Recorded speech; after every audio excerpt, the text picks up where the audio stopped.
ऍडमिनिस्ट्रेशनचं म्हणणं आहे close door system म्हणणार आहे, याच्यात एसी लोकल होती, पण ते फिजिबल वाटतं. अहो कसे माणसं राहतील आतमध्ये गुदमरून भरतील,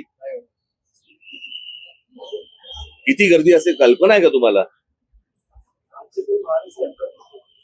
म्हणजे त्याची एक जागा बाबा बाहेर पडण्यासाठी पाहिजे, एक जागा आत जाण्यासाठी पाहिजे, काही नाही.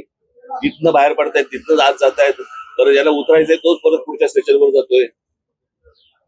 आता जो अपघात झाला त्यावेळेस मदत कार्य पण लवकर पोहोचलं नाही. मागे पण नाही का तुम्हाला आठवत असेल की त्याच्यावरती आंदोलन झालं होतं, त्या ब्रिज मध्ये सगळे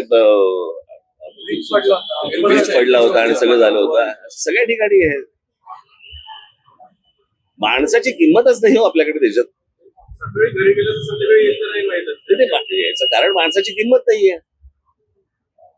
हीच गोष्ट जर समजा जगात कुठेही घडली असेल ते कसे बघतात त्याच्या गोष्टींकडे? आपले हे सगळे जातात ना आता परदेशामध्ये जातात, सगळे जग बघून येतात. मग हे सगळे मंत्री संत्री जे जातात ते काय नक्की घेऊन येतात? तिकडची रेल्वे तुम्ही आणू नका, बाकी विचार तरी आणा.